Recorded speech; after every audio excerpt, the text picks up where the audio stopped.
Buonasera, benvenuti al TG Sicilia, vediamo insieme le principali notizie. Follia omicida a Palermo, un uomo uccide a coltellate il suo coinquilino e poi si barrica in casa tentando di far saltare in aria il palazzo con il gas. Evacuate le famiglie, interdetta l'intera zona. Dopo ore di assedio i carabinieri riescono a fare irruzione e arrestare il 38enne. La mafia torna a sparare allo Zen di Palermo, 30 colpi di Kalashnikov contro il bar Cherie e il terzo attentato della mafia del Pizzo contro l'esercizio commerciale. E si torna a sparare anche a Catania, le pistole fanno fuoco in 2 zone della città, un ferito, ieri blitz interforze a San Cristoforo con un arresto e 7 denunce. L'Etna torna a dare spettacolo e manda in tilt i cieli della Sicilia. Una colonna di cenere alta 1,5 chilometri fa scattare l'allerta rossa per il volo. Sospesi gli arrivi a Catania e decine di aerei dirottati su Palermo. Solo in serata la graduale riapertura degli spazi aerei. La rivolta nel carcere di Enna, trasferiti in altri penitenziari gli 8 detenuti ritenuti tra gli organizzatori della sommossa. I sindacati denunciano sovraffollamento e mancanza di personale negli istituti penitenziari. Un favore alla mafia, denunciano. A Lampedusa resta viva l'emozione per la visita del Papa, insieme con il monito lanciato da Leone XIV sulle stragi dei migranti dovute a scelte prese o mancate, intitolato a Francesco il Molo Favarolo. Sport pallanuoto femminile, ennesima impresa dell'Orizzonte Catania che batte 13-10 la SIS Roma e conquista il 26esimo scudetto della sua storia. Calcio in Serie B, il Palermo ufficializza Cassandro e a breve chiude per Hernani Piacciono, Compagnon, Rui Modesto e Marras.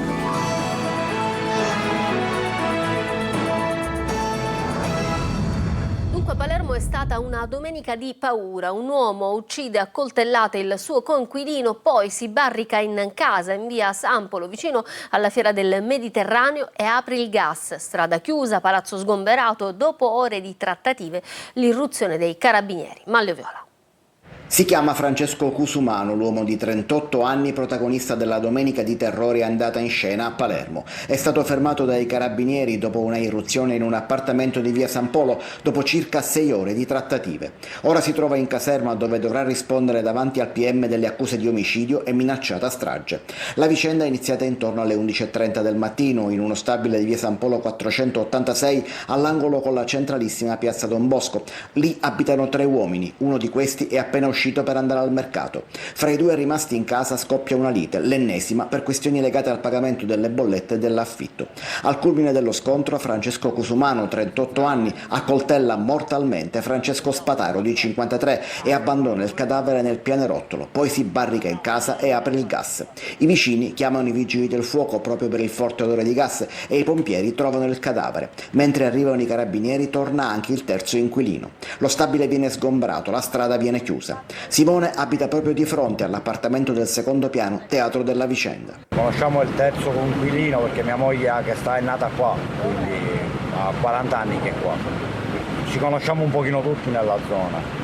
Gli altri 2 ti so dire poco. Mentre i carabinieri trattano, i tecnici della AMG mettono i sigilli alla presa del gas dell'intero palazzo, così i carabinieri possono fare irruzione, ma quando vede entrare i militari, Cusumano poco prima delle 18 si consegna. Il 38enne è anche destinatario di un precedente ordine restrittivo di divieto di avvicinamento emesso nell'ambito di un'altra vicenda nei confronti di una quarta persona e per questo da un paio di settimane si era trasferito nell'appartamento di via San Polo, teatro della vicenda di oggi. Rimaniamo a Palermo, andiamo allo Zer dove si spara ancora di nuovo contro il bar Cherie nel mirino della mafia. 30 colpi di Kalashnikov contro la vetrata, terzo raid in 2 settimane contro il locale. Marco Gullà. La mafia torna a sparare, lo fa con 30 colpi di Kalashnikov contro il bar Cherie di via Ignazio Mormino allo Zen. La raffica ha mandato in frantumi la vetrata laterale dell'esercizio commerciale, un'ulteriore conferma che il locale è finito nel mirino del racket. È il terzo episodio in appena 2 settimane. Il 17 giugno davanti al bar erano stati piazzati un petardo, alcune bottiglie contenenti benzina e un foglietto con una richiesta di 5.000 euro. Appena una settimana dopo, il 24 giugno, era arrivata una nuova intimazione intimidazione alcuni giovani avevano dato fuoco ai condizionatori esterni del bar. In quel caso i danni erano rimasti limitati alla parte esterna. Adesso un nuovo episodio con l'uso del Kalashnikov. Sul posto sono immediatamente intervenute le volanti della polizia insieme al personale della scientifica per i rilievi. Gli agenti hanno transennato l'aria per repertare la ventina di bossoli e analizzare la traiettoria dei colpi. Le indagini sono in corso per cercare di dare un volto e un nome ai responsabili, anche grazie all'ausilio degli occhi elettronici. Un segnale pesante che richiama la lunga scia di raid e minacce registrata negli ultimi mesi tra la città e la costa occidentale, da Sferracavallo a Capaci. Il Barceri era già comparso in passato nelle conversazioni di Cosa Nostra, con le buone e con le cattive, diceva Domenico Ciaramitaro, mafioso della Marinella, parlando con Francesco Stagno. Ancora spari nella notte anche a Catania, fuoco delle pistole a breve distanza in 2 luoghi diversi. Ieri il blitz interforze a San Cristoforo con un arresto e 7 denunce e domani arriva la commissione regionale antimafia. Lorena Dolci. Non tacciano a lungo le armi, si spara da un quartiere all'altro di Catania. Altre 2 sparatorie in un caldo sabato estivo. L'episodio più grave la notte scorsa in via Stella Polare, zona San Cristoforo. Poco dopo le 21 un uomo di 33 anni è stato raggiunto da un colpo di pistola a un gluteo. È stato soccorso e trasportato in ospedale, non sarebbe in pericolo di vita. Più o meno nelle stesse ore altri colpi di pistola, questa volta in via Ammiraglio Caracciolo. Indaga la polizia che sta cercando di capire se le 2 sparatorie siano collegato, si tratta di episodi maturati in contesti diversi. Si allunga così la lista dei fatti di cronaca che spesso vedono contrapposti fazioni dello stesso clan, faide, regolamenti di conti, giovani emergenti, una polveriera pronta a esplodere con l'uso dilagante delle armi anche da guerra. 2 sparatori a fine giugno nella stessa notte con un giovane di 25 anni gambizzato. Di qualche giorno fa il fermo di 5 persone per le scene da Far West avvenute l'11 giugno in piazza Beppe Montana nel quartiere San Giovanni Galermo con il ferimento di 3 minorenni. Mentre si cerca di capire le dinamiche interne al clan, le forze di polizia rafforzano la presenza sul territorio con blitz e controlli, l'ultimo a San Cristoforo. E domani a Catania arriva la commissione regionale antimafia, segnale della preoccupazione suscitata dall'escalation delle ultime settimane. E l'Etna è tornato a farsi vedere e sentire. Una nube di cenere alta 1,5 chilometri e anche l'allerta rossa all'aeroporto di Fontanarossa. Dopo una iniziale chiusura dello spazio aereo B2, la società di gestione ha comunicato che le attività in arrivo e in partenza subiranno aggiornamenti costanti. I passeggeri dunque sono pregati di verificare lo stato del proprio volo con le compagnie aeree. Sentiamo tutti i dettagli da Orazio Longo. Una colonna di fumo alta 1,5 chilometri e la cenere che cade sui paesi etnei. L'Etna è tornato a farsi vedere con intense emissioni dalla bocca sull'altofianco orientale del cratere Voragine. Una nuova eruzione che segue una precedente attività effusiva prodotta dalla bocca a quota 3030 metri sul livello del mare, iniziata il 26 giugno e gradualmente esaurita il 4 luglio. È quella della notte tra il 2 e il 3 luglio, quando si era formato un secondo piccolo flusso lavico tra la bocca in attività stromboliana e la bocca effusiva durato poche ore. Stiamo registrando praticamente da metà giugno un aumento del tremore. Il 26 c'era stato l'inizio dell'attività eruttiva con la colata su, che comunque in questi si è ridotta per dare inizio a questa nuova attività. Quello che succederà non è facile dirlo, nel senso che potrebbe evolvere in una fontana, però attualmente la situazione è abbastanza stabilizzata, sembra abbastanza stabilizzata. E proprio a causa delle ceneri in atmosfera è stato innalzato il livello di allerta per l'aviazione da arancione a rosso. La SAC, società di gestione dell'aeroporto di Catania, ha disposto dapprima la chiusura dello spazio aereo B2 con l'interruzione dei voli in arrivo. In serata la comunicazione che, viste le evoluzioni dell'attività eruttiva dell'Etna, le attività di volo in arrivo e in partenza subiranno aggiornamenti costanti. I passeggeri sono pregati, prima di recarsi in aeroporto, di verificare lo stato del proprio volo. In tutto sono stati 23 quelli deviati all'aeroporto di Palermo, fa sapere la GESAP.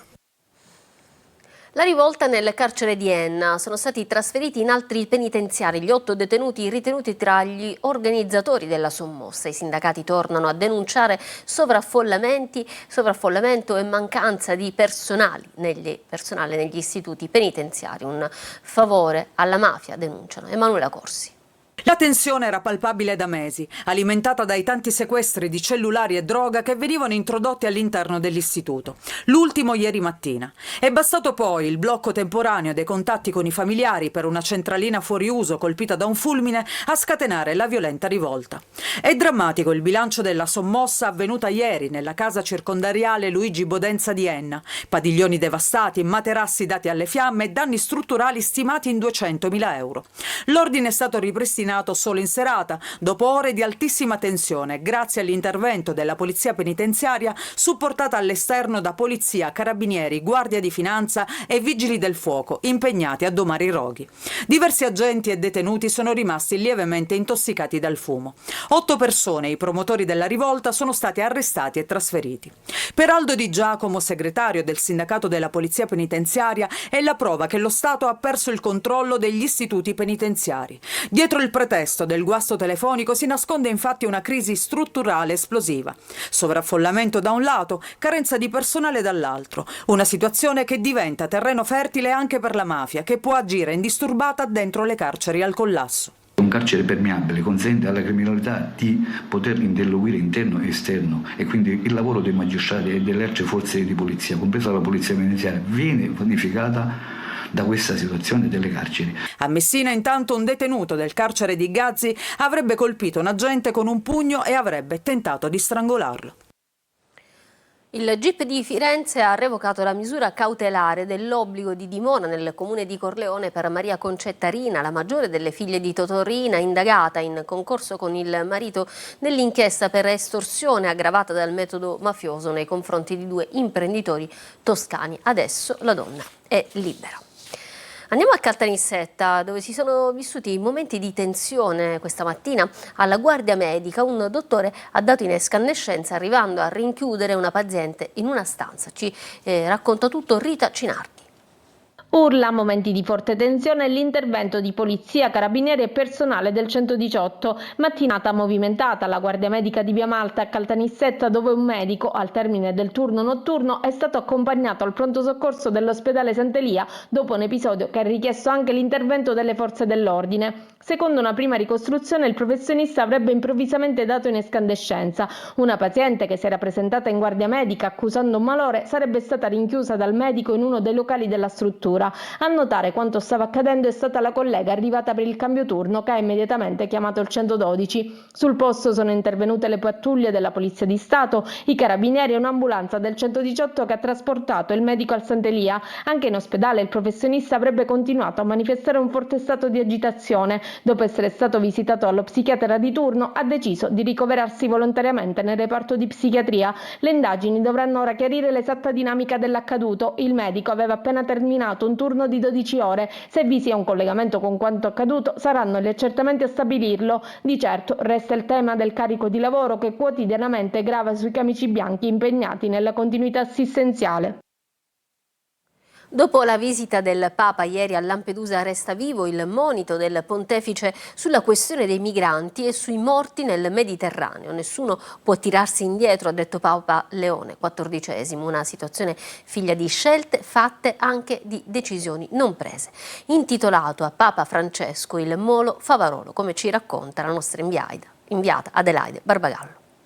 L'Europa è chiamata a una responsabilità epocale. Il monito arriva da Lampedusa da Papa Leone, la sua visita nell'isola il giorno in cui l'America festeggia l'Independence Day ed esalta l'orgoglio e la potenza. Il Papa invece volge il suo sguardo a chi è costretto a fuggire da guerra e miseria. Stringe la mano ai migranti, accarezza e benedice i loro bimbi. Incontra un piccolo che nella traversata ha perso la mamma. Nella letterina gli racconta del suo pianto inconsolabile cessato quando gli è stato regalato un pallone.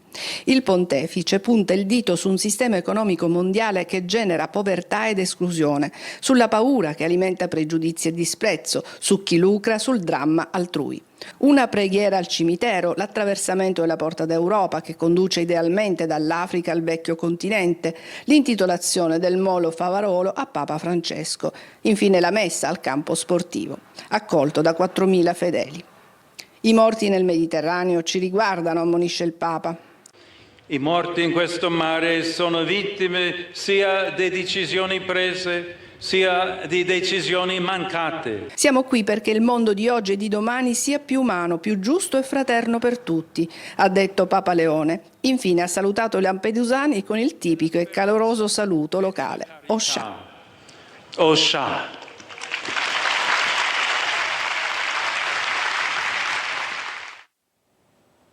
Prima domenica di luglio con le temperature sopra i 30 gradi, ma da giovedì si potrebbero superare anche i 40. I turisti resistono al caldo e vanno alla scoperta dei centri storici dell'isola. Tra le più gettonate c'è sicuramente Ortigia. Francesco Loi.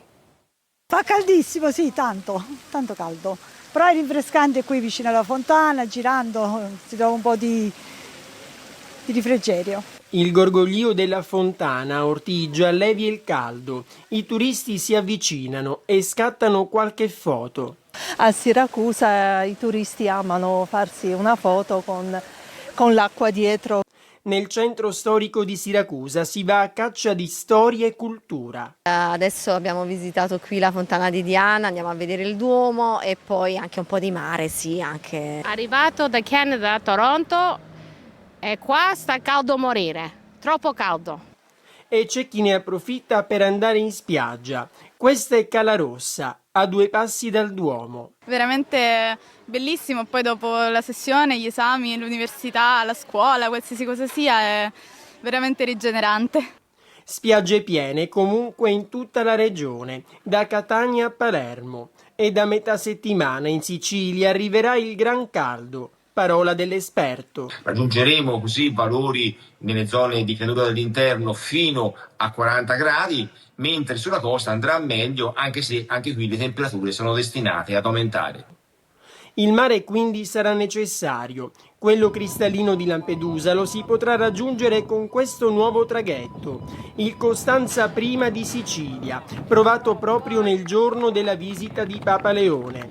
Un investimento sociale, lo definisce il sindaco Mannino, la prima nave made in Sicily costruita in tempi record. Prima di Ferragosto dovrebbe esserci la prima corsa, aperta a tutti. Ad Sidera c'era una volta celeste, a Modica un viaggio immersivo tra le stelle, la storia e il futuro. Attraverso visori in realtà virtuale il cielo diventa il filo conduttore per raccontare il cambiamento climatico e il rapporto tra uomo e pianeta. Sentiamo tutto da Veronica Barbarino. Come sarà la Terra nel 2300? Quali scenari erediteranno le generazioni future? Sono le domande che guidano Ad Sidera C'era una volta celeste, l'esperienza immersiva in realtà virtuale a 360 gradi ospitata a Modica per tutta l'estate.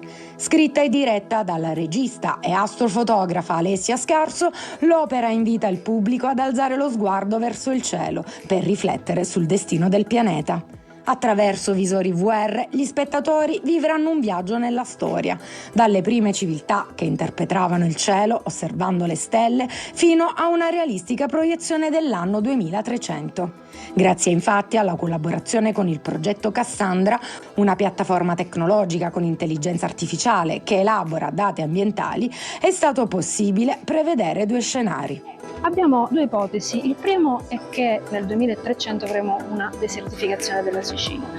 Dall'altra parte, se invece prendiamo consapevolezza, come potremmo costruire gli edifici e come potrebbe essere la vita sociale, architettonica, ambientale di una città nel 2300. Premiata come migliore esperienza immersiva al CERN di Ginevra e come miglior video a 360 gradi ai Cannes Film Awards, Ad Sidera vuole non solo far riflettere sul mondo che stiamo costruendo, ma anche lanciare un messaggio nel tempo. Abbiamo pensato contestualmente di trasformare il libro degli ospiti che si ha all'interno di un'esperienza solitamente in un libro per i nostri posteri. Conserveremo sigillati in pietra per essere aperti solamente nel 2300. E voi cosa direste agli abitanti del futuro? Bellissimo, ci fermiamo per una pausa pubblicitaria, tra poco lo sport e la vittoria dell'Orizzonte, dell'equipe Orizzonte di pallanuoto femminile, a tra poco.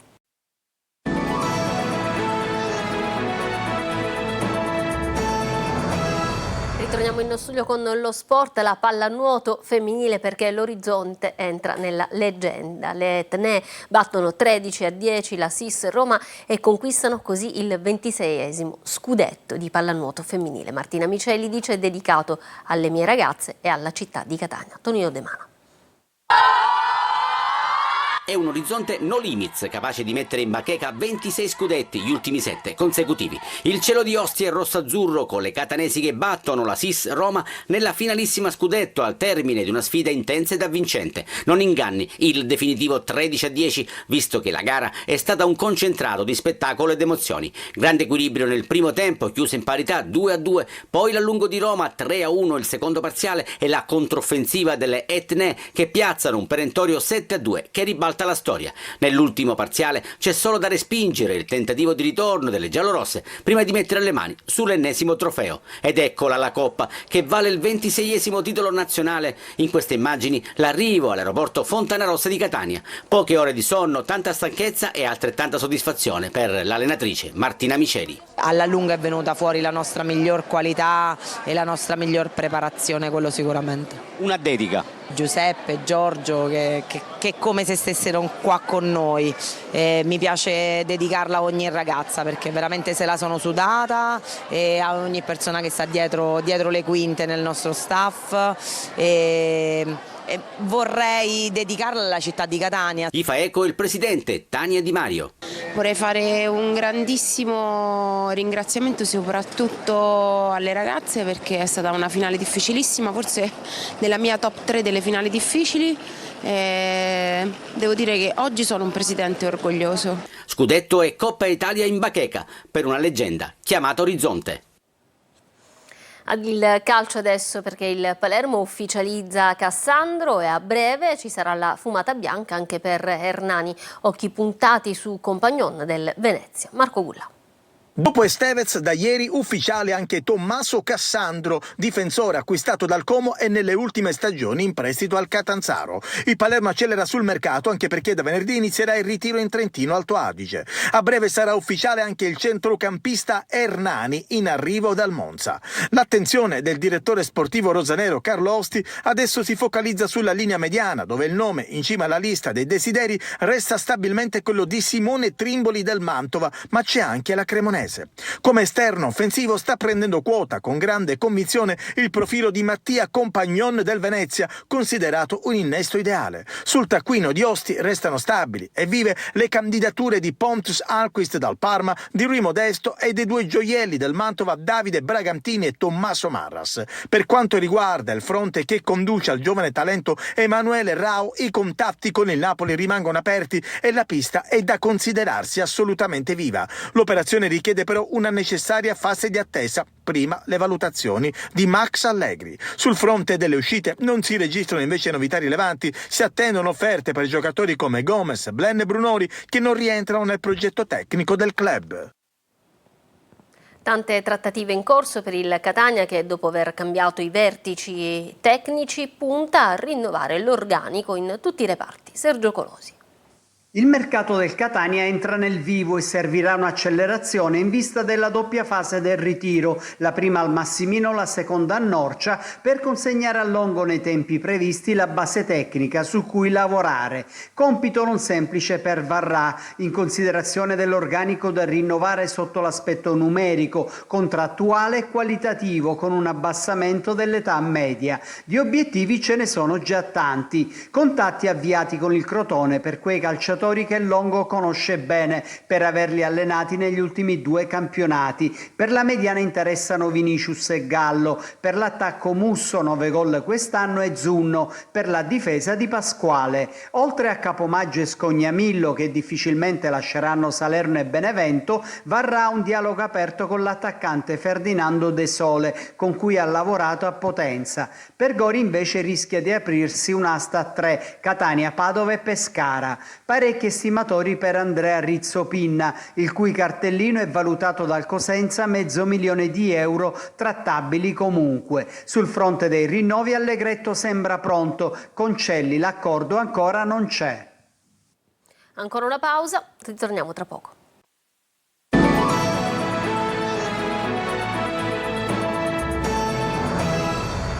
torniamo in studio, non ci sono ulteriori aggiornamenti per questa edizione di TG Sicilia, dunque è tutto. Da parte mia e dei tecnici della regia che hanno lavorato a questa edizione, un ringraziamento e un buon proseguimento di serata. Arrivederci.